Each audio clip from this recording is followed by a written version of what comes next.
4절 말씀입니다.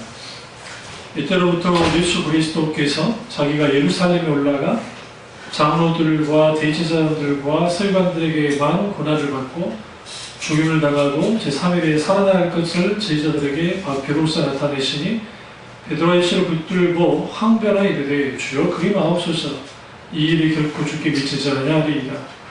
예수께서 돌이키시며 베드로에게 이르시되 사탄아 내 뒤로 물러가라. 너는 나를 넘어지게 하는 자로다. 내가 하나님의 일을 생각지 아니하고 도리어 사람의 일을 생각하는도다. 예수께서 제자들에게 이르시되 누구든지 나를 따라오거든 자기를 부인하고 자기 십자가를 지고 나를 따를 것이니라. 아멘. 말씀 제목은 하나님 길들이기 두 번째 시간입니다. 하나님 길들이기 두 번째 시간입니다.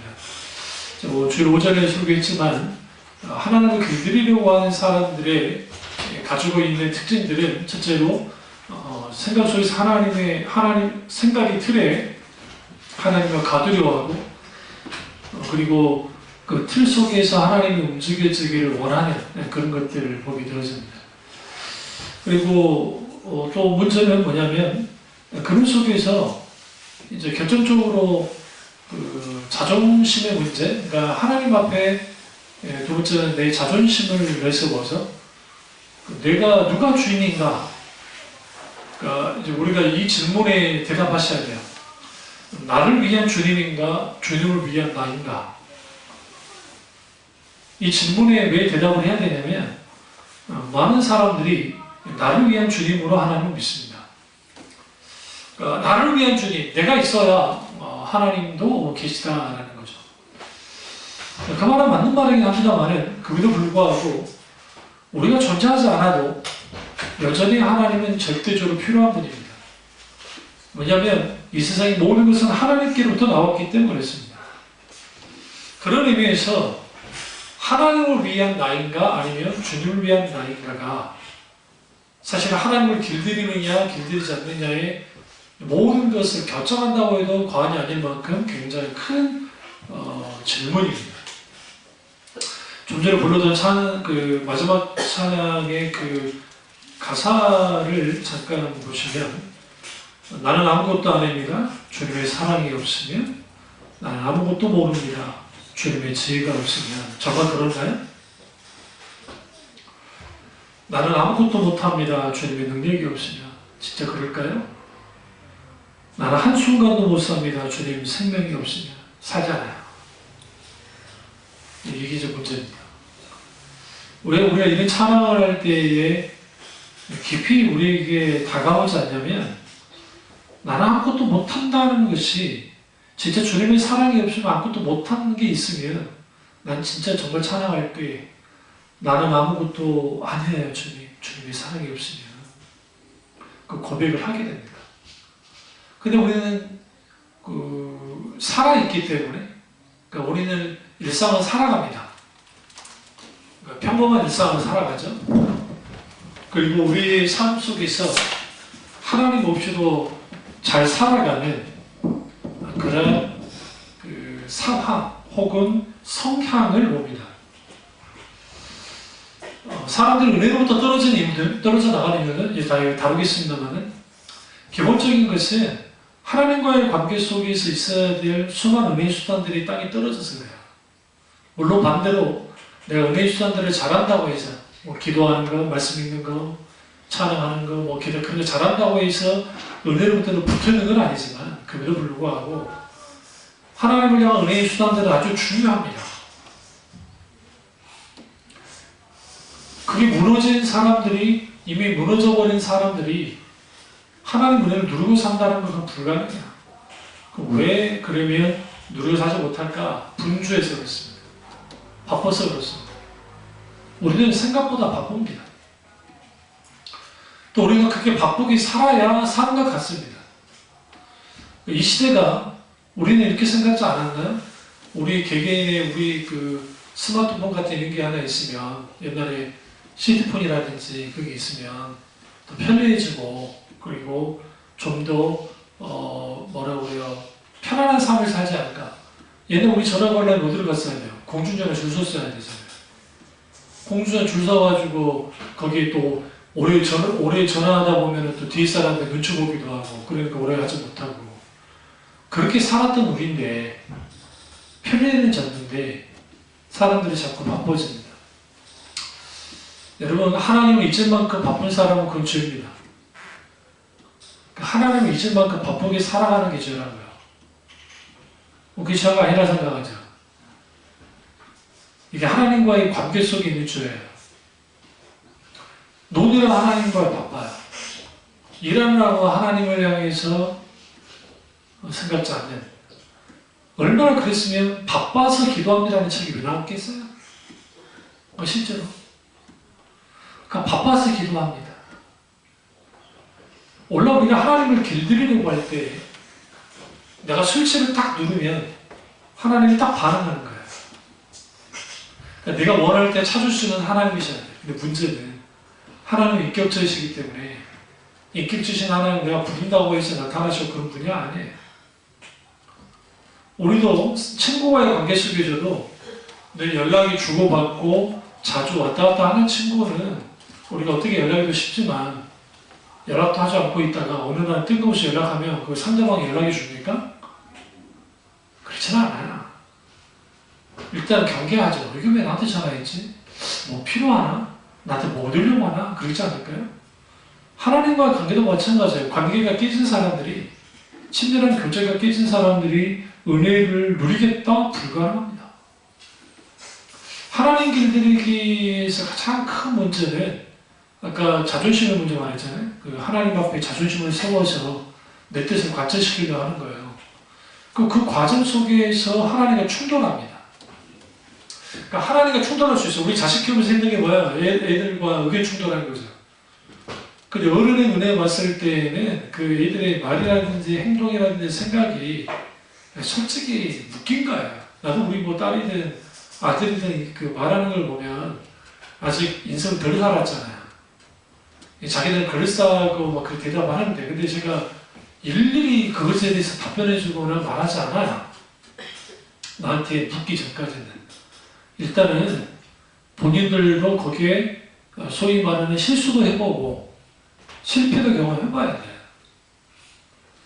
그걸 안 하려면 묻겠죠.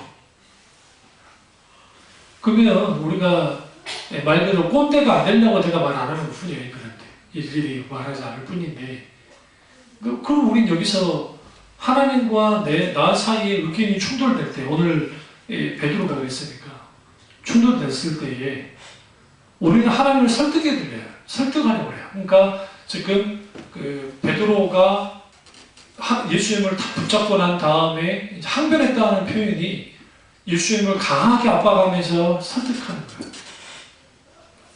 이게 내려져야 돼요. 이런 게 일상적으로 일어납니다. 우리의 삶 속에서. 알게 모르게. 그러니까 그래서 여기서 이제 가장 이제 세 번째로 하나님을 길들이려고 하는 것 중에 또 세 번째는 뭐냐면 하나님을 자신이 원하는 대로 움직이려고 해요. 그러니까 하나님을 자기가 원하는 대로 움직이도록 하려고 하는 것이 하나님을 길들이기예요. 그러면 신을 움직이는 방법은 세상은 어떻게 합니까? 첫째, 정성을 들여서 신을 기쁘게 해줍니다. 심지어는 인신제사까지 합니다. 사람을 죽이서 옛날에는 인신제사도 드렸으니까. 신에게 정성을 다합니다. 정말 정성을 다합니다. 그래서 신이 그 정성을 보고 내가 원하는 대로 움직이기를 원하는 겁니다. 이게 공덕신앙입니다. 성경을 철저하게 공덕신앙을 깨부십니다. 공덕이라는 자체가 의미가 없습니다. 하나님 앞에 어떤 공덕을 쌓겠어요? 하나님 그분은 스스로 완전한 분이기 때문에 더 이상 뭘 채우고 다실 구가 없어요. 그러니까 이거죠. 공덕을 쌓으면 신이 외면하지 않고 복을 준다고 하는 세상 종교의 이러한 사상과 이러한 것들이 교회 안에 들어와 있습니다. 일종의 기복신앙이라는 이름 안에서 들어와 있습니다. 극진한 정성과 덕을 쌓아서 하나님을 기쁘게 하고 하나님을 감화시켜서 내가 원하는 소원을 이루게 하는 모든 행동들, 거기에는 40일 금식기도, 거기에는 새벽기도, 거기에는 철학기도, 거기는 기타 등등 여러 가지 그런 것들이 있습니다. 일천변적 기도이든지. 그래서 그 소원을 가져갑니다. 특별히 이 연초 연말되어지면 초하루 예배 딱 되면 소원을 가져다 적습니다. 소위 말씀 뽑기를 하는 거야. 사람들 나오게 해가지고 성경 구절을 뽑게 만들어요. 그 말씀 가지고 1년 살아라는 거죠. 그러니까 얼마나 악한 건지 아십니까? 한국교회 대부분이 보편적으로 그냥 쉽게 하는 행동들이. 그러면 거기에 뽑는 말씀들이 소위 부담되어지고 뭔가 되게 어떤 찔림이 되는 말씀이 있을까? 그렇지는 않죠. 다 복되고 잘되고 형통하고 하는 그런 말씀들, 힘주는 말씀들이 주로 뽑기 말씀 가운데 이어져 있는 겁니다. 그럼 사람들이 그걸 뽑는 거야. 뭐 하듯이 세상 사람들이 토종비결 보듯이 자기는 아니라고 그러지만 인류 운세를 점치듯이 그렇게 해서 그걸 가지고 1년 동안 살아가겠다고 하는 이러한 무모한 이 담대함을 가지고 그렇게 이제 신앙생활을 하는 겁니다. 근데 이러한 것들은 왜 한국교회에 널리 퍼져 있냐? 그 이유는 내가 하나님을 움직여 보겠다라고 하는 거예요. 내 어떤 것을 통해서. 그것이 자기 의든, 자기 공덕이든, 자기 어떤 노력이든, 그걸 통해서 그렇게 하려고 하는 거예요. 그래서 소위 통성기도 할 때도 목이 터져라 통성기도 하고 밤새도록 원하면서 얻어내려고 하나님께 매달려요. 소위 좋은 성경 구절을 뽑아다가 그거 가지고 암송하면 그것이 거기를 통해서 뭔가 하나님의 놀라운 역사가 일어날 거라고 하는 착각을 합니다. 이런 식으로 하나님을 움직일 수 있다고 생각하는 이 간 큰 도둑 같은 거인들이 많아요. 문제는 하나님이 그런 분이 아니니까 문제예요. 물론 탕자 비유 속에 나타나는 하나님은 탕부인데요. 그 프레디컬이라고 하는 단어가 있어요. 그게 이제 방탕이라는 단어인데, 우리가 방탕하면 우리는 막 술 먹고 뭐 이상한 짓 하고 그걸 방탕이라고 생각하는데, 거기에 쓰여진 헬라어 단어는, 영어 단어는 프레디컬이라는 단어는 아낌없이 모든 것을 던지는, 모든 걸 주는 아버지, 탕부 아버지인데, 팀케러 목사님 책 가운데 잘 드러났는데요. 하나님은 때로는 그렇게 탕부 아버지처럼 아낌없이 막 들어요. 여기서 이제 굉장히 중요한 비밀이 있어요. 하나님을 우리가 움직여보려고 그래요. 실제로 우리가 움직여진 듯하게 움직일 수도 있어요. 그게 탕부 아버지로 나타났을 때. 둘째 아들이 아버지한테 재산 달라고 그래요. 근데 이스라엘에서는, 오늘 우리나라 마찬가지지만, 아버지 돌아가지 않았는데 유산을 달라고 하는 것은 아버지를 향한 살인이에요. 인격살인이자 가부장권에 대한 도전행위예요. 이 아들을 쫓아내도 돼요. 죽여도 되는 아들이에요. 아주 나쁜 놈이에요. 세상 말로 하면. 그런데 그 아버지 보세요. 아들이 조르니까 다 내어줍니다. 그가 누구를 움직였어요? 둘째 아들이, 그 탕부는 하나님인데요. 비유 속에서 둘째 아들은 우리를 향한 거죠. 세인들, 창녀와 세인과 죄인들이 그 둘째 아들이고, 첫째 아들은 바리새인과 율법사들과 서기관들을 말해요. 예수님이 그 부분에 쭉 말씀하십니다. 근데 그렇게 하나님을 움직여서 얻어냈는데, 그리고 전 재산을 얻어서 우리가 이제 먼 곳으로 갑니다. 성경에 보시면 아버지 손길이 미치지 않는 먼 곳으로, 먼 나라로 갔다라고 합니다. 먼 나라로 가서 거기서 술 먹고 여자들이랑 놀고 방탕하면서 다 술먹는 거예요. 그리고 거지가 됩니다. 그리고 내 아버지 집에 거할 곳이 많도다. 길이 있는 상태에서 죽을 수는 없으니까 아버지 집으로 기어 들어오는 거예요.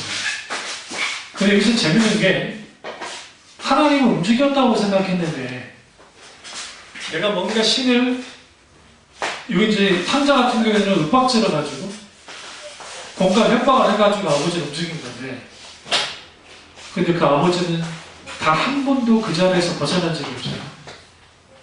성경에 본문 밖에 있어서 그 아들이 떠난 날부터 돌아올 날까지 계속 기다리고 있었다고 성경은 말합니다. 여기서 우리는 뭘 알 수 있냐면 사람은 변합니다. 인간은 변합니다. 근데 하나님은 안 변해요. 하나님은 한결같은 태도를 가지고 그 자리에 계세요. 탐구 하나님의 절정은 뭐냐면 아들한테 유산 다 준 게 절정이 아니에요. 더 큰 절정이 일어나는데 그게 뭐냐면 큰 아들이 시선에 비친 아버지야. 근데 이게 굉장히 중요해요. 우리는 적어도 둘째 아들처럼 하나님께 윽박지르고 해서 하나님을 움직여 드리려고 해요. 그런 신앙을 해요. 일종의 하나님 길들이게. 그러니까 반대쪽 하나님 길들이기는 어떻게 나타나냐면 바리새인과 서기관처럼 하나님께 반응하는 하나님 길들이기예요. 그건 어떻게 길들이냐면 내가 내 포지션, 그러니까 종교라고 하는 율법 혹은 형식, 의식이라는 틀 안에 내가 잘 있는 거야. 요즘 시대로 말하면 내가 교회도 잘 다니고 헌금도 잘하고 봉사도 잘하고 그 자리에 그렇게 있어요. 그러니까 신이 혹은 하나님이 내게 뭐 해줘야 돼요? 복 주셔야 되고 또 내게 유업으로 준 것은 당연히 주시는 것이 마땅하다라고 첫째 아들은 생각하고 있었어요. 근데 이게 웬일이에요? 그 탐구 아버지가 이상한 행동을 하는 거예요. 첫 번째 이상한 행동은 둘째 아들이 유산 달라 할 때 준 것도 이상했고, 첫 번째 있을 수 없는 일을 했고, 두 번째는 그 탐자 아들이 돌아왔을 때 그 아버지가 또 탐구짓을 합니다. 이걸 못 참겠는 거야. 큰 아들이. 첫째, 그 아들이 돌아왔을 때 껴안고 입맞춥니다. 딱 보니까 신발이 없어요. 여러분 신발 없는 줄 아세요? 고대 노예들에게는 신발을 안 줘요. 도망치니까. 그러니까 길거리에 다닐 때 신발 안 신고 있으면 노예인 걸 다 알아요. 요새처럼 이제 지위가 높아진 노예들은 신발을 신지만 보편적 일반적인 노예들은 신발이 주어지질 않아요.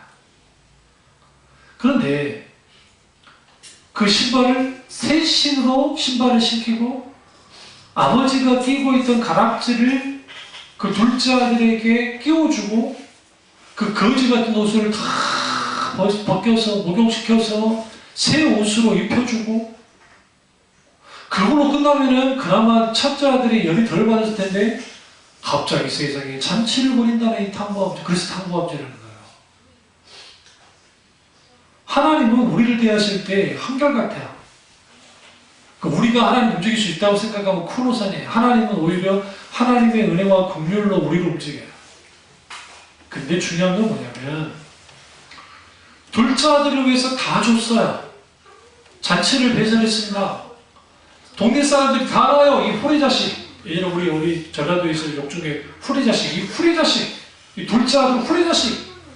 근데 아버지가 죽었다 살았다 왔다 하면서 잔치를 벌이니까 사람들이 와서 같이 먹고 마시면서 그 둘째 아들을 공동체가 받아줄 수밖에 없는 상황이 됐고 공공연하게 이 아들은 죽었다가 다시 살아난 내 아들이다. 당신들 함부로 하지 마라. 이제는 진짜 원래 떠나기 전에 그 아들도 나의 아들이지만 돌아온 아들도 나의 아들이다 라고 하네. 변함없이 나는 아들이 살아간다는 것을 드러냈어요.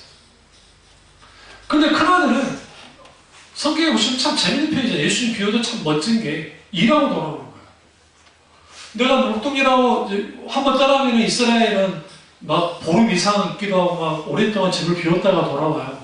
딱 돌아보니까 시끌벅적한 게 무슨 일인가 라고 들어봤더니 세상에 아버지가 그 후리자식이 돌아왔다고 잔치를 벌이는 거죠. 거기에서 그 첫째 아들이 오늘 본문에 읽은 베드로와 같이 똑같이 말합니다.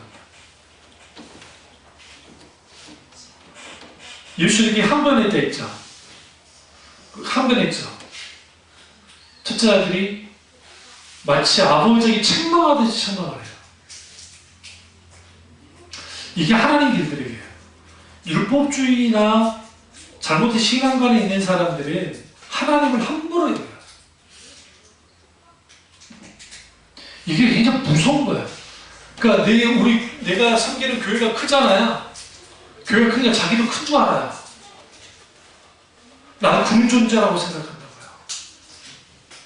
그리고 오만하고 교만하게 굴어요. 겉에는 겸손한 것 같은데 아주 오만하고 교만하게 봅니다. 그럼 왜 그런 일들이 벌어지냐면 하나님을 향해서 딱 볼 때에 우리는 너무나도 쉽게 어떤 사람이 죄를 지으면 그 사람을 향해 쉽게 정죄해버려요. 근데 하나님은 그렇지 않아요. 접근 방법이 달라요. 하나님은 초점 어디다 두느냐? 회복에 둬요. 그러니까 내 때리는 데 있는 게 아니라 회복하는 데 하나님은 초점을 둬요. 그래서 탐과 아버지는 아버지가 할 수 있는 모든 것을 걸고서라도 둘째 아들을 회복시킨 거야. 근데 거기에는 너무나 많은 것이 들어갔어요. 그러니까 첫째 아들 눈에 비친 것처럼 너무 많은 것들을 소비한 거야. 그 첫째 아들은 이렇게 말합니다. 아버지는 내 친구들을 위해서 염소 새끼 하나만을 잡아주진 않았으면서. 그러니까 성경에 놀라운 반응이 예수님이 정말 멋진 게 애야 그래요.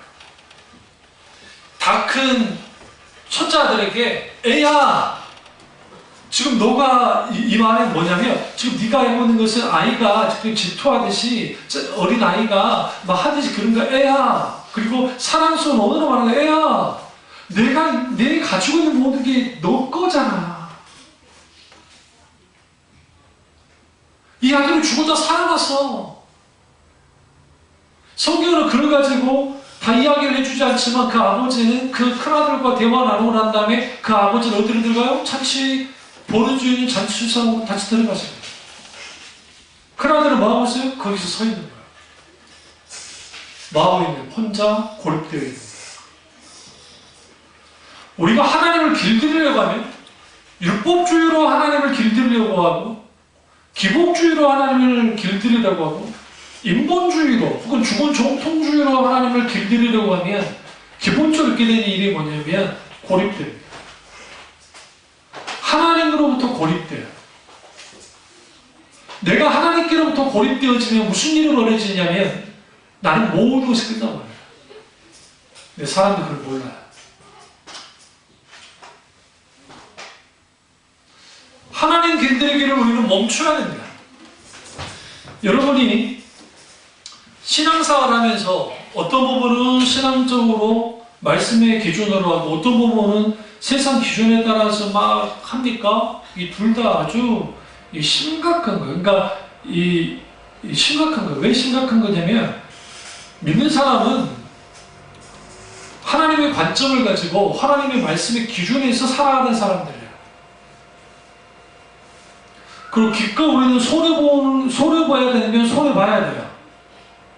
주님 때문에. 근데 오늘날 사람들은 손해보는 것은 바보짓이라 생각해요. 바보짓이죠. 이번에 미국에 부동산 재벌이 하나가 있는데 직원들을 불러다가 이제 연말 그러니까 크리스마스 시즌을 맞이해서 이제 우리로 말하면 전체 회식 비슷하게 이제 파티를 열었습니다. 그리고 깜짝 카드를 하나씩 사람들에게 직원들에게 줬는데 우리나라 돈으로 거의 100억 가까이 150억 정도 될까요? 제가 알기로는 그럴 거예요. 그걸 보너스로 딱 내놨어요. 전 직원. 가장 적게 받은 직원이 우리나라 돈으로 7천만 원. 그러니까 5천에서 6천만 원이니까 6천만 원. 제일 많이 받은 사람은 한 1억 5천 정도 되고 사람들이 그거 열고 우는 거예요. 다 울진 않지만. 그러면서 하는 말이 인터뷰를 들었는데 내가 직장생활하면서 하는데 아이를 키우고 하다 보니까 너무 힘들고 그렇잖아. 들어갈 돈이 많으니까 했는데 이 돈이 문제가 아니라 이게 있으면 내 숨통이 터지겠구나 라는 거예요. 너무너무 좋아. 우리 하나님 그런 하나님 얼마나 좋을까. 근데 그런 하나님이에요. 누구를 향해서? 독자들을 향해서, 죄인들을 향해서. 가장 가치 있는 가비는 예수 그리스도를 우리에게 주셨잖아요. 그래서 하나님을 길들이려고 하는 사람들은 이해하지 못한 속에서 하나님의 역사하신 하나님을 알 수도 없고 믿지도 않습니다. 저는 늘 강조하지만 하나님을 믿는다 할 때는 하나님을 아는 만큼만 믿어요. 여러분이나 저나 똑같아요. 여러분이 하나님을 아는 만큼 믿고 있어요. 그러다 보니까 하나님을 아는 데 있어 문제 있는 사람들, 하나님을 아는 지식이 없는 사람들은 자기식으로 하나님을 알고 믿어요. 자신의 생각과 자기 정체성이라고 하는 프리즘을 통해서 하나님을 봐요. 그리고 하나님은 이럴 것이다 라고 생각하는 거죠. 그러니까 성경에서 말하는 하나님이 아니라 자신이 원하는 하나님을 만들어내려고 합니다.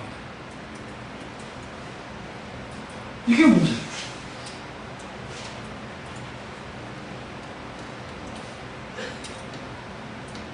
그럼 어디서 볼 수 있습니까? 당연하죠. 구약 시대이든 호세아 시대이든 이사야 시대이든 예레미야 시대이든 그대로 드러납니다. 그러니까 내가 원하는 하나님과 하나님 그 자신으로서 하나님이 드러나는 하나님 사이에서 우리는 그 하나님을 정확하게 보고 알고 믿어야 되는데 그게 안 되는 거예요. 왜 안 되느냐? 하나님을 깊이 알고 살아가려면 첫 번째 하나님을 묵상하는 삶이 필요한 거다. 하나님을 매일 묵상해야 된다고요. 그냥 하나님을 매일 묵상하지 않아요. 바쁘다는 핑계로, 어떤 핑계로. 또 하나는, 두 번째는 하나님 그분과의 친밀한 교제에는 이거는 필수적인 거예요. 하나님을 묵상할 뿐만 아니라 그분과의 친밀한 교제가 필수적이에요. 이게 없는데 어떻게 하나님 아는 지식이 있겠어요?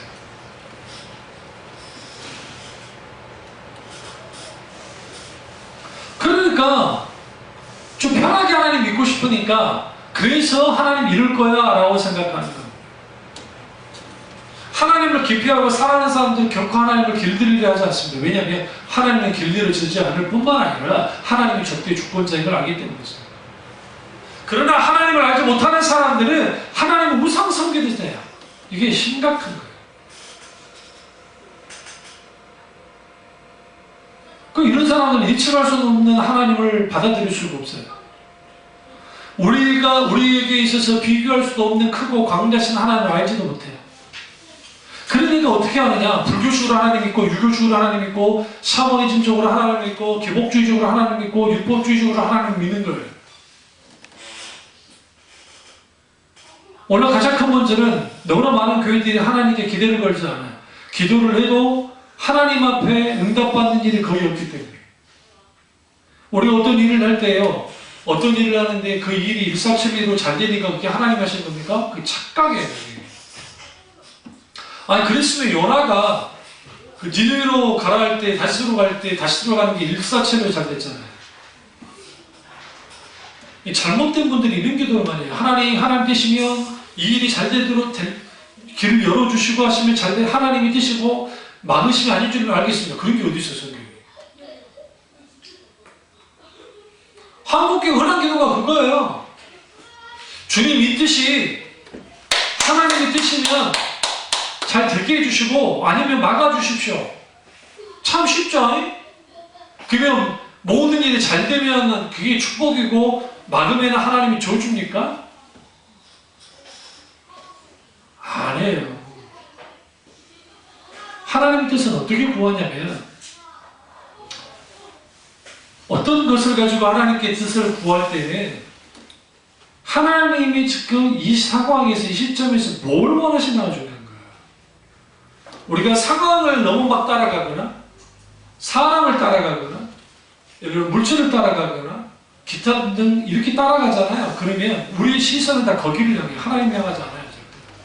하나님을 향하지 않으니까 우리 이렇게 기도해요. 하나님 이거 잘 되면 하나님 하신 거고 안 되면 그러면 대학교 떨어지는 게 그러면 하나님의 뜻이 아닐 수 있습니까? 제 친구가 재수를 했는데 그 당시 이제 어느 정도 성적이 나왔고 전교에서 1등 했던 애인데 그 당시 학력교사 성적이 별로 안 나왔어요. 그래서 그래도 대학을 가려고 아버지 생각해서 했는데 그때 고려대학교였다가 떨어지고 그래서 안 돼서 이제 2차 지망하면서 외국의대학교 외대 지원했는데 떨어져 버렸어요. 그래서 이제 제가 그때 당시 만나가지고 이제 밥 먹으면서 이야기를 했는데 너 어떻게 할 거냐? 나 저기 서울 올라가서 이제 일단 저기 학원도 다니면서 준비하겠다. 그러면서 너무 기뻐하는 거야. 그러니까 뭐 그렇게 기뻐하냐? 이거는 오히려 모르겠는데 어쨌든 하나님의 뜻이 있는 것 같다. 그래도 떨어졌으면 감사하다. 기분 좋지는 않지만 결국 그 다음에 시험 봤는데 서울대학교 들어갈 수 있는 성적이 나왔어요. 근데 서울대는 안 갔어요. 그리고 그 연세대학교 경영대학교 들어갔어요. 여러분 생각해보세요. 그럼 그 녀석이 나랑 또 중간에 한번 이제 시험 보기 전에 왔을 때 이야기 나누다 보면 요즘 어떻게 지내냐? 이제 뭐 재수생이 뭐 있겠냐? 하면서 했는데 새벽에도 쭉 다니면서 하나님 앞에 눈물이 많아졌다. 그러니까 대학 못 들어서 눈물 많아진 게 아니라 이런 속에서 어쨌든 힘든 중에서도 이렇게 공부할 수 있다는 것에 감사하고 제 친구들 중에 최고의 학벌을 갖고 있어요. 우리 선배들 중에 서울대 출신도 많고 그 서울대에 나왔던 한 누나는 그 누나가 사모님 됐을 줄 알고 사모님이 됐다는 것은 기적이에요. 내가 봤을 때 얼마나 예쁘게 생겼는데 누나가 미인 중에 미인이야. 내가 봐도 미인이야. 어릴 때 내가 나하고 나이 차가 4살이나 났는데도 그 누나 딱 보면 얼굴이 광채가 나. 광채가 얼마나 피부도 좋고 얼마나 미인인데 그리고 그 누나가 후에 들리는 소문이 하니까 사모님이 돼버렸다. 개고생을 하는 거지. 우리가 아시는 게 뭐냐면 하나님 그분이 내가 하나님을 움직이고 내가 뭔가 해보겠다고 하는 시도조차 하지 말아야 돼요. 어리석은 짓 하지 말아야 돼요. 그리고 우리는 둘째 아들처럼 그럴 수 있고 첫째 아들은 하나님을 완고하다고 생각했어요. 아버지는 나를 사랑하지도 않을 뿐만 아니라 아버지는 나한테 해준 게 하나도 없어. 나는 죽도록 일만 했어. 저랑 여러분이나 하나님은 우리를 일을 위해서 부르신 게 아니에요. 사랑의 관계를 위해서 부르신 거지. 그리고 이 예배 시간에 소중한 거예요. 하나님과의 친밀한 거절 속에서 사랑의 관계를 가지고 여러분의 삶의 현장 속에서 인격지신 하나님과의 사랑의 교제를 나눠야 돼요.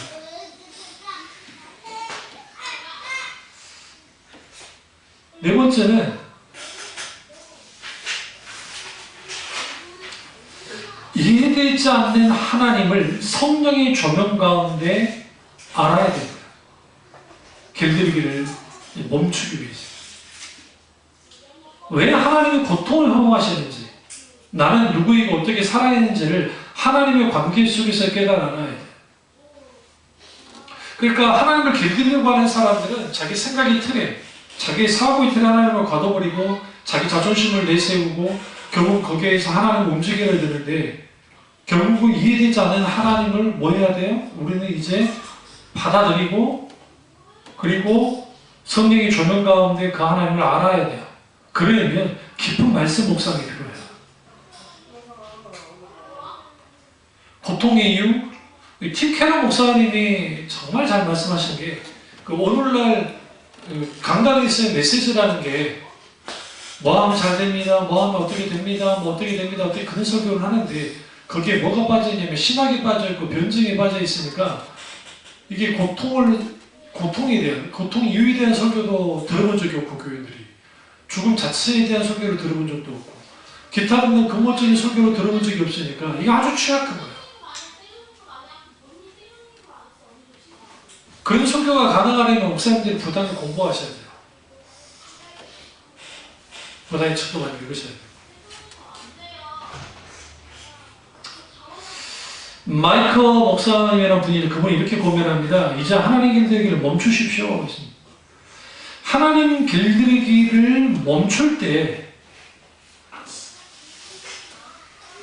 비로소 모든 것을 바로 볼 수 있게 됩니다. 때로는 하나님은 예측할 수 없는 분이고, 때로는 우리 눈에 보기에 비협조적이고 늘 바깥에 있는 분처럼 느껴질 때 있습니다. 우리 이런 하나님을 못마땅히 여기죠.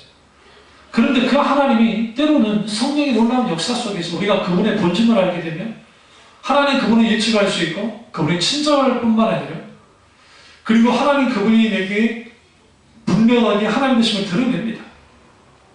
그러나 우리는 항상 하나님을 내 틀에 맞추기를 원해요. 다시 말하면 우리는 하나님께 원하는 것은 하나님 그분의 사랑이 아니라 그분의 힘인 거예요. 그분의 능력인 거예요. 그러니까 신에게 뭔가 얻어내야 되니까 그럴 거예요. 그 신도 좀 저 신사 이상한 방울 소리 내면서 목탁 소리 내면서 막 신상한 것처럼 보셨어요? 저기 그 CBS만 CBS가 아니라 PBC인가 저기 평화소만에도 성대자랑 거 보면 갑자기 저기 신부가 나와가지고 딱 이 그 성찰하실 때 표정 잘 잊지도 못해. 나는 그게 안 돼. 근데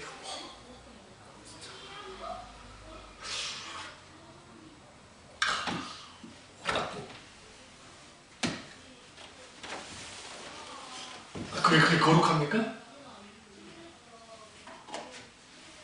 칼 선생님이나 주변교회나 그런 분들이 얼마나 질타를 의식과 형식을 통해서 뭔가 해보려고 하는 소위 하나님을 길들이려고 하는 이런 방법과 이런 매뉴얼을 가지고 하면 하나님이 기뻐하신다고 하는 것을 만들어낸 거예요. 지금처럼 마리아 숭배는 프랑스 사람들이 만들어낸 거예요. 스페인도 그렇지만 프랑스에서 마리아 숭배가 굉장히 큰 거예요. 그래서 노트르담 성당 불났잖아요. 노트르담이라는 게 그게 이제 그 어머니 마리아, 그러니까 마리아 성당이에요. 소위 말하는 그 심각한 신앙의 오류들이 왜 생기냐면 우리가 뭔가 이렇게 해서 신을 길들여서 신이 내가 원하는 대로 할 수 있다고 하는, 다시 말하면 예측 가능한 하나님으로 만들어내는 거예요.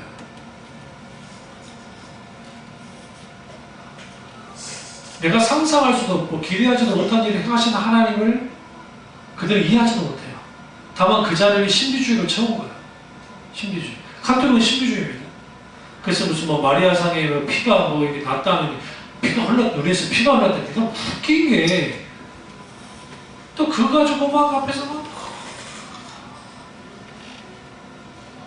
우리나라 무슨 저기, 어디 뭐 저기, 그, 비석에 막 땀이 흐르면 나라가 막 저기 뭐 환란이 막, 그러니까 그게 웃겨, 그게. 막 입신을 하는구만. 입신들을 하셔야 돼.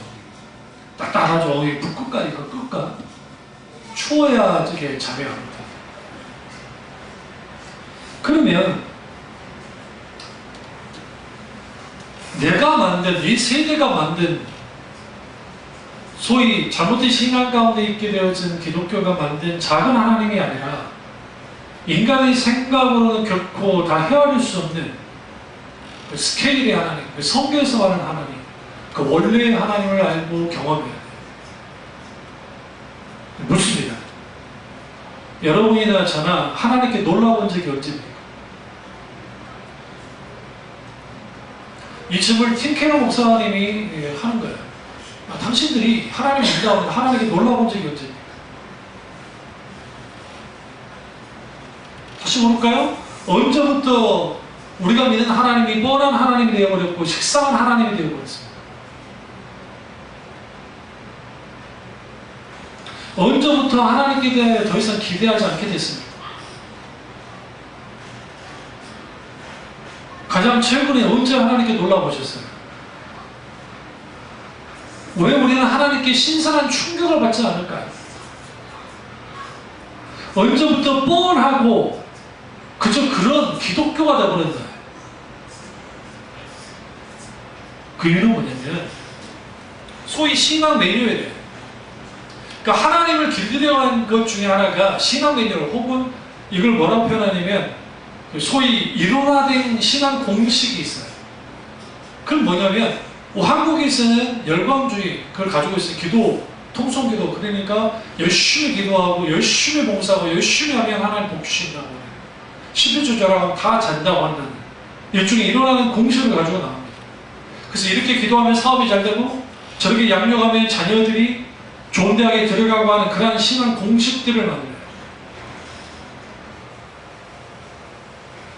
그럼 왜 그런지 아세요? 하나님을 자꾸만 내가 예측 가능한 하나님으로 계속 끌어내려는 거예요. 문제는 뭐냐면 오늘날 너무 많은 교인들이 하나님을 안다고 하지만 사실적이고 실체적이고 결국 개인적인 하나님을 경험한 적이 없는 거예요. 너무나 많은 사람들이. 어느 학자의 말처럼 오늘날의 시대를 한마디로 정의하면 믿음이 필요 없었던 시대예요. 이걸 좀 더 한 단계 더 나가면 하나님이 필요 없는 시대예요. 그런데 더 놀라운 건 뭐냐면 과학이 이렇게 발전했잖아요. 종교가 더 필요해졌어요. 설문조사를 했거든요. 미국에 설문조사를 했는데 기독교 인구가 많이 줄어들긴 하는데 당신들 종교가 필요합니까? 필요하다. 지금 가서 유럽도 조금 서서히 다시 기독교 인구가 늘어나고 있어요. 유럽에서 서서히 다시 기독교 인구가 늘어나고 있더라고요. 이슬람 빼놓고. 다시 사람들이 과학 문명으로 다 될 거라고 생각했는데 소위 종교로 오는 거예요. 근데 문제는 뭐냐면 그들이 믿는 하나님이라는 게 성경에서 하는 하나님이 아니에요. 자신의 종교심을 충분히 채워주는 하나님. 그러니까 하나님 길들이기를 멈추라는 것은 내가 종교심으로, 내가 종교인으로서의 내가 아니라 나를 위한 하나님인가, 하나님을 위한 나인가라고 하는 이 결단 속에서 여전히 우리는 나를 위한 하나님이 되어버리면 우리는 늘 하나님을 길들이려고 해요. 그러니까 예측 가능한 하나님이 돼야 돼요. 그러려면 내가 예측 가능한 어떤 행위를 통해서 하면 하나님이 예측 가능하게 내게 복을 줘야 되고 성공도 줘야 되고 기도도 줘야 되고 그런 분이셔야만 하는 거예요. 그런 식으로 사람들이 하나님을 믿어요. 그게 옳은 거라 생각해요. 각 시대마다 신앙관이 있어요. 그게 주류라 하더라도 그 주류 신앙관이 그게 참 진리였는가? 그렇지는 않아요.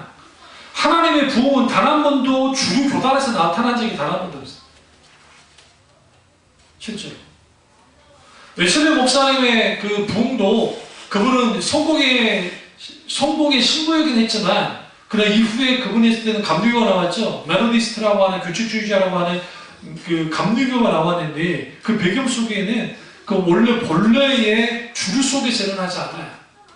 몇 명이 있는 홀리클럽이라고 하는 멤버들 속에서 기도하다가 하나님의 놀라운 은혜 가운데 웨슬리 목사님 중심으로 하나님의 부흥이 일어났고 조나단 에드워드 목사님도 예일대학을 중심으로 한 채플에서 예배 가운데서 하나님이 놀랍게 부흥의 역사를 일으켜준 거죠. 그 외에도 많아요.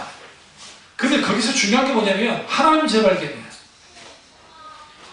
그러니까 그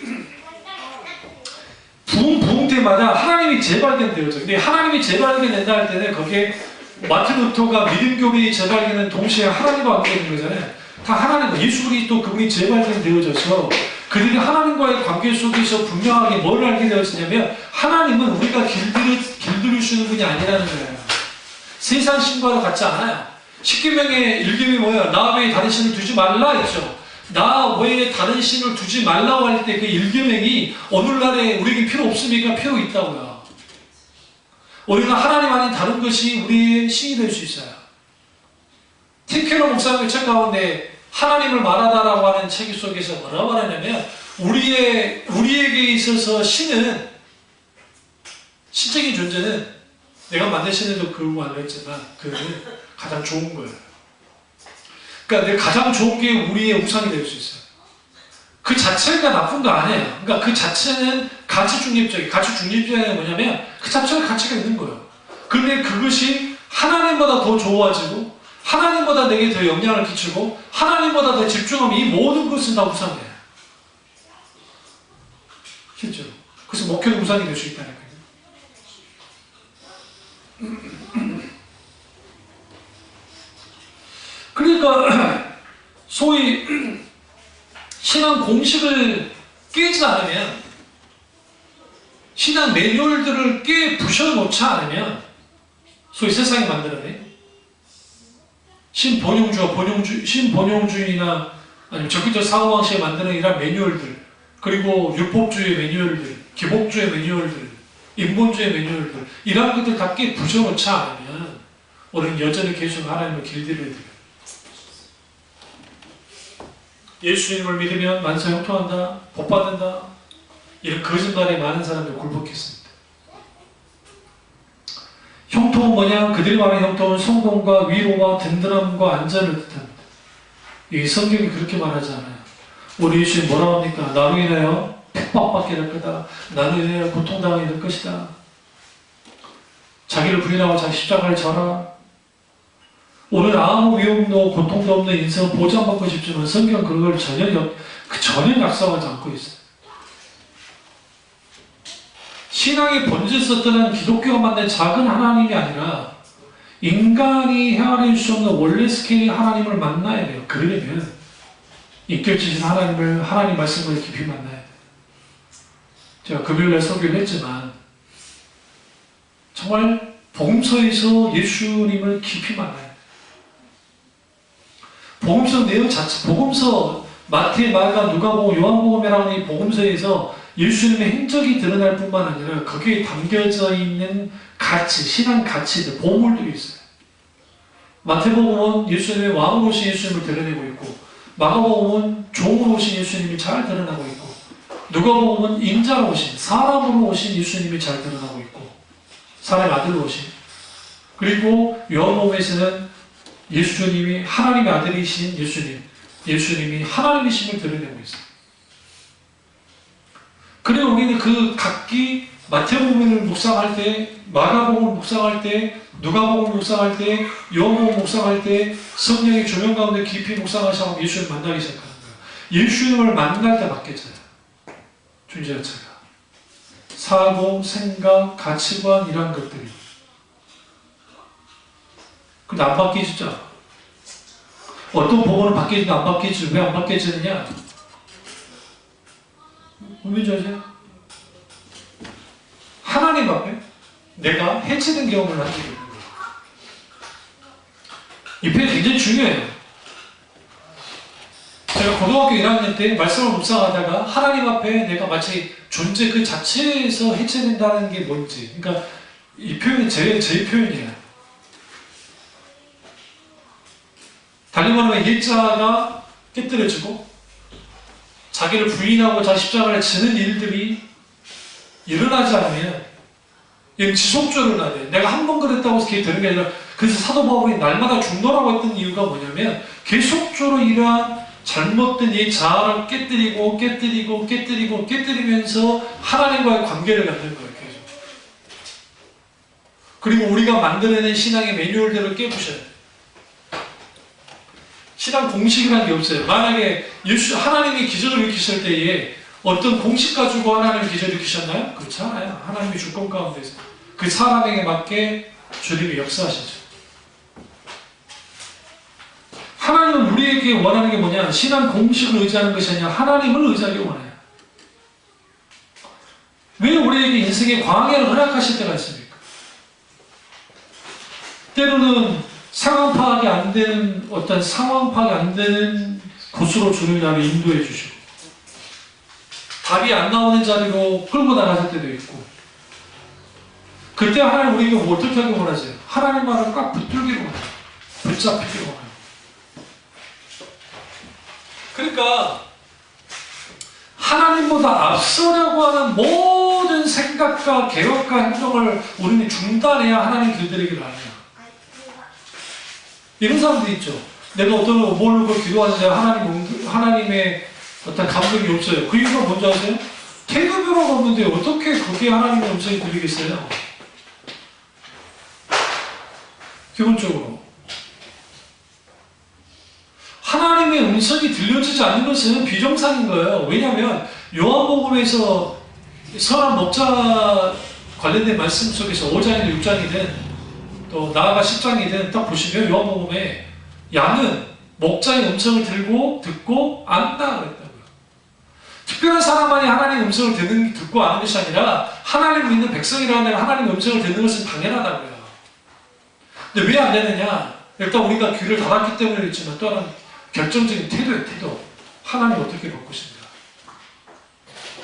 그거도 제가 잠깐 말씀드렸지만 어떤 청년 하나가 오랫동안 신앙생활을 했는데 글을 써놓은 걸 제가 봤어요.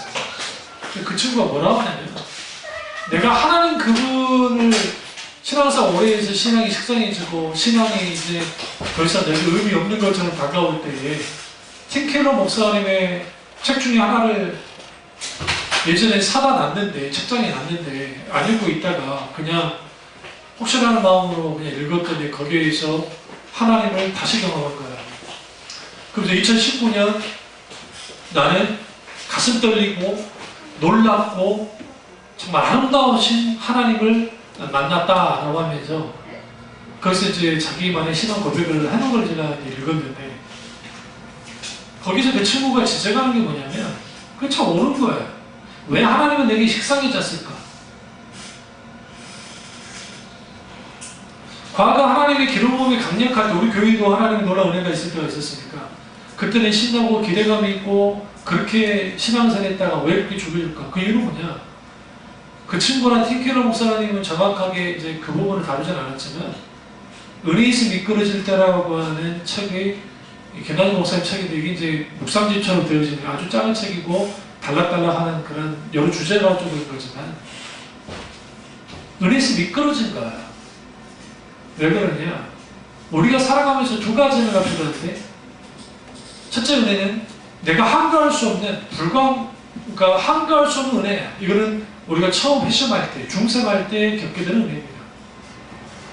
그러나 또 하나의 은혜가 필요한데 그것은 뭐냐면 내 지금 가나를 통한 지속적으로 부어지는 은혜야. 그게 회심이라는 거예요. 회심의 은혜를 잃어버리면 우리는 곧장 하나님으로부터 미끄러져내는. 제가 7, 8년 전에 쓴 글 중에 미끄러지는 글이 있어요. 아티클이 있는데 내가 그걸 만지진 않았는데 하나님이 비추신 게 있어가지고 아마 A4로 한 30장 이상을 제가 써놓은 글이 있습니다. 미끄러지니까. 근데 이 미끄러지는 게 저 놀라운 게 내가 썼던 글의 내용과 지금 김남준 목사님 그때 내가 어떤 책도 도움받지 않고 혼자 쓴 거니까. 근데 김남준 목사님이 쓴 글 속에서 너무 공통점을 발견했어요. 어떤 공통점이냐? 인간이 왜 미끄러지는가 본론적으로 내재한 죄 때문인 거예요. 죄 때문에. 왜 우리가 하나님을 길들이려고 하느냐? 아담과 하와 타락할 때의 죄가 뭐예요? 하나님처럼 되려 있죠. 하나님처럼 되기 위해서 사람을 까먹었잖아요. 그러니까 기본적으로 인간의 죄에 물들어 있는 인간은 하나님을 내가 원하는 대로 움직이고 싶어요. 아담과 하와가 그랬으니까 하나님처럼 돼서 내가 하나님과 동등해졌어. 그럼 뭐예요? 이 전까지는 하나님 명령을 따랐다가 이제는 하나님 우리 둘이 갑장 아닙니까? 이제 우리는 비슷하지 않습니까? 하나님 맘먹어도 되지 않을까요? 그러고 싶은 거예요. 그러나 죄는 그걸 뛰어넘어서 이제는 그 하나님을 내가 마음대로 조종할 수 있기를 원하는 거예요. 하나님 조종. 하나님을 컨트롤하고 싶은 거예요. 근데 막 했다가는 혼날 것 같아. 그러니까 세상 종교가 다 어떻게 나와요? 신인한테 노할 것 같으니까 잘하는 거예요. 그리고 내가 원하는 것을 교묘하게 얻어내는 그런 식으로 하나님을 믿는 거예요. 내가 오랫동안 주님을 믿었는데 여전히 하나님은 작은 분이에요. 우리가 영적으로 자라면 자랄수록 주님과 동행하는 기간이 길면 길수록 그분 더 커져요. 그게 정상이에요. 에녹에게 있어서 하나님은 300년 동안 하나님과 동행하면서 그와 그분 같은 분이 없는 거예요. 우리 찬양 가운데 주와 같은 분 없네 이 세상 그 누구도. 우리 찬양을 하지만 주님 같은 분은 세고 센 거지. 엘리쉐바라고 하는 사모님이 계시는데요, 물론 저하고 신앙과에서 맞지 않는 분이지만 그쪽에서 만들어낸 히브리어 찬양이 있어요. 근데 바루카바 하셈 아도나이 뭐 그런 찬양이 있습니다. 근데 이제 제가 히브리어로 일일이 뭐 해석하긴 그렇고 또 원제로 없으니까 그랬었는데 다행히 거기에서 그 한글 번역이 되어진 찬양을 같이 부르더라고요. 그럼 거기에 영광과 위엄이 높으신 하나님, 바로 카바 바쉐 아로나, 바로 카바 그 영광의 하나님 찬양하는 거예요. 바쉐 마도나. 아주 단순한 멜로디지만 거기 담겨있는 가사도 그렇게까지 막 복잡하진 않지만 내게 있어서 하나님은 그렇게 위엄 있고 위대하고 아름답고 내게 있어서 크고 광대한 하나님이에요. 사탄은 그래서 우리를 공격할 때 하나님에 대한 왜곡을 하도록 만듭니다. 그래서 우리의 눈으로 가려요. 그리고 그 하나님을 어떻게 말해요? 잘 들으세요? 내가 원하는 수준만큼의 하나님의 크기로 만들어내요. 인간의 탐심이 결부돼서 내가 원하는 수준의 하나님으로 우리는 믿어요. 근데 내가 원하는 하나님의 수준은 뭐예요? 내가 예측할 수 있는 하나님이에요. 내가 원하는 수준의 하나님은 내가 원할 때 내 기도를 다 들어주는 하나님이에요. 그 이상도 그 이하도 될 필요가 없어요. 그게 하나님의 길들이에요. 다시 말하면 하나님과의 관계에서 내가 얻을 수 있는 것만 관심을 갖는 것, 그게 하나님의 길들이기의 산물이에요. 성경은 그것을 불신앙이라고 하는데, 내가 얻을 수 있는 것에만 관심을 두기 때문에 신앙 열정이 있어요. 종교심이 있어요. 막 애탑니다. 막 열심히 뭐 합니다. 근데 이런 사람들이 설명을 못하는 게 있는데 그게 뭐냐면 이사야서에 나오는 침묵하신 하나님이에요. 하나님이 침묵하셨어요. 침묵하신 하나님 어떻게 해야 할 거예요? 고통을 허용하신 하나님 어떻게 해야 할 거예요? 이해 못해요. 그러니까 고작 이거예요. 번영주의나 적극적 사고방식에서의 고난을, 고통을 어떻게 이해하냐면 빨리 이거를 해치워야 되는 일이에요. 그러니까 극복하고 빨리 벗어나는 거예요. 어떻게 보면 맞는 거예요. 저도 여러분이 고통으로부터 빨리 벗어나는 게 좋으니까. 근데 성경은 우리가 고난을 만났을 때, 고통을 만나서 기뻐하라 하죠. 우리는 그 고통 자체를 묵상해야 돼요. 우리는 물어야 돼요. 하나님은 왜 내게 이 고통을 허용하셨는가? 신번영주의나 번영주의나 적극적 사고방식에서는 어떻게 고통으로부터 벗어날 수 있는 매뉴얼, 신앙 공식을 가르쳐줍니다. 적정 사고방식을 가지고 긍정적으로 생각하고 하나님을 붙잡고 기도하면서 나는 할 수 있다, 나는 벗어난다, 나는 이 환경에 예술되지 않는다, 그리고 나는 하나님만을 바라보겠다. 거기 부분 진리적인 말씀이 있는데 결국 그들의 그 생각 속에는 고통은 뭐다? 악이다. 고통은 필요 없는 것이다. 그러나 성경은 오히려 고통은 우리에게 뭘 가져다 줘요? 그래서 성경에 고난의 세리라는 표현을 써요. 고린도서 보시면 고난의 세리. 하나님은 고통을 통해서 우리를 다루세요. 그리고 그 고통 가운데서 우리는 예수 그리스도의 십자가로 나아가는 거예요. 그리고 걸음을 십자가에서 주를 만나는 거예요. 세월호 부모님들 중에 크리스찬들이 그 아픔과 고통 가운데 서 있습니다. 저는 그 경험을 하지 않았기 때문에 그분들 마음을 어떻게 알겠어요. 다만 목사로서 고민한다면 그 고통을 누구에게 가져가야 돼요? 예수 그리스도의 십자가의 고통을 가져나가야 돼요. 그리고 주님이 십자가 앞에서 물어야 돼요. 애타는 마음을 가져 울면서. 그래야 그런 상황 속에서 함몰되지 않고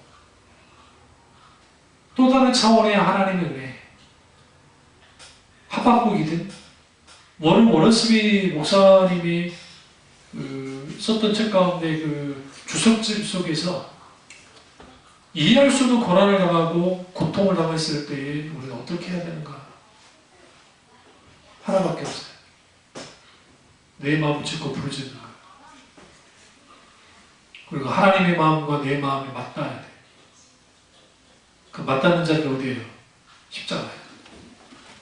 결국 모든 고난은 다 십자가로 가지고 나가요. 가지고 나가면 너무 아프고 고통스럽고 죽을 것 같은데 하나님의 놀라운 은혜가 있어요. 내가 서서히 그 고통 가운데서 슬픔이 희락으로 바뀌기 시작하고 고통과 이런 속에서 하나님 앞에 감사하기 시작합니다. 그렇다고 해서 내 고통의 흔적이 사라지지 않아요. 그런데 놀라운 것은 성경에 예수 그리스도의 십자가의 스티그마에 대해서 말한 것처럼 스티그마라는 뜻은 흔적이라는 뜻입니다. 내 고통이 내게 예수 그리스도의 십자가의 흔적을 갖도록 합니다. 주님이 더 깊이 나아가요. 그 속에서 하나님의 은혜가 있습니다. 이광기 씨가 그 말하잖아요. 제가 CBS 보면서 자녀를 잃은 사람들이 이광기 씨에게 때때로 SNS나 그쪽으로 연락이 온대요. 그분 배우잖아요. 그때 독감 때문에 아이를 잃었잖아요. 지금 이제 이후에 하나님 또 아이를 주셔서 올라가고 있습니다. 근데 이광기 씨도 그 말하는 거죠. 그런 말을 들으면 내 아이가 또 죽은 것 같은 느낌을 받아요. 근데 그분이 그 이후에 이제 기독교 철저하게 기독교 신앙생활을 하는데 본인이 겪었던 것을 그대로 그냥 이제 알려주는 거예요. 또 통화도 하고 글로 남겨놓으면 그분들은 그렇게 고마워하는 거예요. 때는 울기도 하고 같이 울기도 하고 그러면서 깨닫는 거죠. 때로는 내가 그 고통을 안 당해도 되지만 그 고통을 당함을 통해서 공인이라는 입장에서 같은 아픔이 있는 사람에서 도움이 된다는 사실이 얼마나 귀한 것인가. 그것도 주님 안에서. 그래서 신앙은 해석 능력에 따라서 달라져요. 하나님의 관점에서 해석해 나가는 거예요. 중요한 것은 그 해석이 하나님의 시각으로 그러면 그 관점을 그 태도로 가지려면 하나님의 길들이기를 멈춰야 됩니다. 다음에 제가 이어서 시간이 된다면 또 마무리하도록 하겠습니다. 우리가 이를 보면서 결국은 우리에게서 하나님은 어떤 하나님이냐? 나의 남은 인생 모든 사람 삶을 통틀어도 놀라고도 부족할 만큼 위대하시고 거룩하시고 아름다운 분이에요. 시간이 된다면 제가 하나님 목상 가운데 하나님 아름다우심에 대해서 예전에 조나단 에드워드 목사님 관점에서 있다고 한다면 이제는 좀 더 한 단계 나아가서 하나님의 아름다움에 대해서 더 설교하도록 하겠습니다. 기도하겠습니다. 기도하실 때 오늘 이 말씀이 나의 말씀이자 우리 말씀 되게 되어